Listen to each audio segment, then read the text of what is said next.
Ever green సాంప్రదాయం latest designs క్వాలిటీలో compromise అయ్యే ఛాన్సే లేదు.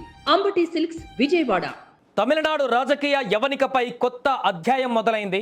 దశాబ్దాలుగా తిరుగులేని కోటలుగా ఉన్నటువంటి నియోజకవర్గాలలో ఇప్పుడు పెను మార్పులు కనిపిస్తున్నాయి.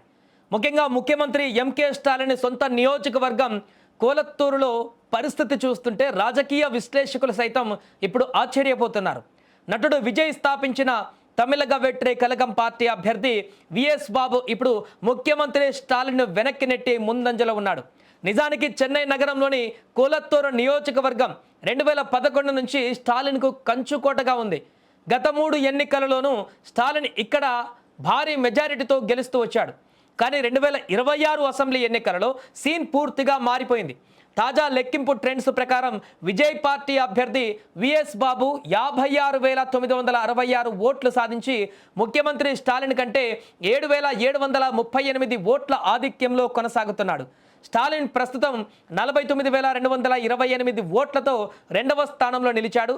స్టాలిన్కు పక్కా లోకల్ అని పేరు ఉన్న ఈ నియోజకవర్గంలో ఒక కొత్త పార్టీ అభ్యర్థి ఇలా ఆధిక్యం కనబరచడం అంటే అది ఖచ్చితంగా విజయ్ ప్రభంజనమే అని చెప్పాలి. విఎస్ బాబు సామాన్య వ్యక్తి కాదు, అతను ఒక సీనియర్ రాజకీయ నాయకుడు. గతంలో డిఎంకే పార్టీ తరఫున 2006 అసెంబ్లీ ఎన్నికలలో పురసవల్కం నియోజకవర్గం నుంచి ఎమ్మెల్యేగా గెలిచాడు. అంటే ఒకప్పుడు స్టాలిన్ టీంలోనే పనిచేస్తున్న వ్యక్తి ఇప్పుడు స్టాలిన్నే ఢీకొంటున్నారు. 2026 ఫిబ్రవరి 7వ తేదీన అతను విజయ్ సమక్షంలో టీవీకే పార్టీలో చేరాడు. స్టాలిన్ బలహీనతలను, కోలత్తూరులో ఉన్నటువంటి స్థానిక సమస్యలను బాగా తెలిసినటువంటి వ్యక్తి కావడంతో విజయ్ అతన్ని వ్యూహాత్మకంగా స్టాలిన్ పైన బరిలోకి దింపారు. కేవలం కోలత్తూరులోనే కాకుండా తమిళనాడు వ్యాప్తంగా విజయ్ మార్క్ కనిపిస్తుంది. టీవీకే పార్టీ రాష్ట్ర వ్యాప్తంగా 110కి పైగా స్థానాలలో ముందంజలో ఉంది. విజయ్ స్వయంగా పెరంబూర్, తిరుచి ఈస్ట్ స్థానాలలో భారీ ఆధిక్యంతో దూసుకుపోతున్నారు. మరోవైపు డిఎంకే ప్రభుత్వంలోని కీలక మంత్రులు కూడా వెనుకంజలో ఉండడం గమనార్హం. ద్రవిడ మోడల్ పాలనకు వ్యతిరేకంగా యువత, మహిళా ఓటర్లు విజయ్ వైపు మొగ్గు చూపినట్టుగా అర్థమవుతుంది. ఇక స్టాలిన్ 10 ఏళ్లుగా తన గుప్పెట్లో పెట్టుకున్నటువంటి కోలత్తూరు స్థానంలో విఎస్ బాబు విజయం ఖాయమైతే అది తమిళనాడు రాజకీయాలలో అతిపెద్ద సంచలనంగా మారుతుంది. ముఖ్యమంత్రి స్థాయి వ్యక్తి తన సొంత స్థానంలో ఓడిపోవడం అంటే అది డిఎంకే పార్టీకి కోలుకోలేని దెబ్బ. విజయ్ రాజకీయ ప్రస్థానానికి ఒక బలమైనటువంటి పునాది అని చెప్పక తప్పదు.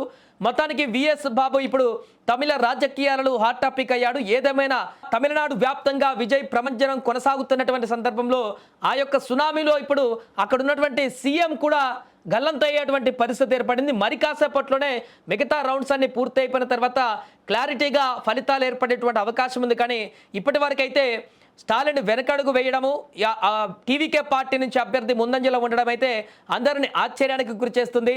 దీంతో క్లియర్గా తమిళనాడు ఓటర్లందరూ కూడా, ప్రజలందరూ కూడా విజయ్కి మద్దతుగా నిలిచారు. టీవీకే పార్టీని అధికారంలోకి తీసుకురావడానికి ముక్తకంఠంతో వారందరూ కూడా పోలింగ్ బూత్లో ఓట్లు గుద్దేశారనేది మనకు స్పష్టంగా కనిపిస్తుంది. ఏదేమైనా విజయ్ ఘన విజయంతో ఇప్పుడు సౌత్ స్టేట్సే కాదు, దేశవ్యాప్తంగా ఉన్నటువంటి అన్ని రాష్ట్రాలలో కూడా ఒక కొత్త చర్చ మొదలైంది. సినీ నటుడుగా ఉన్నటువంటి వ్యక్తి కొద్ది కాలంలోనే పార్టీ స్థాపించి ఆ పార్టీని ప్రజల్లోకి తీసుకువెళ్ళి వచ్చేటువంటి ఎన్నికల్లోనే భారీ స్థాయిలో విజయాన్ని సాధించి అధికారంలోకి రావడం అనేది ఒక సెన్సేషన్గా మారినటువంటి పరిస్థితి ఏర్పడింది.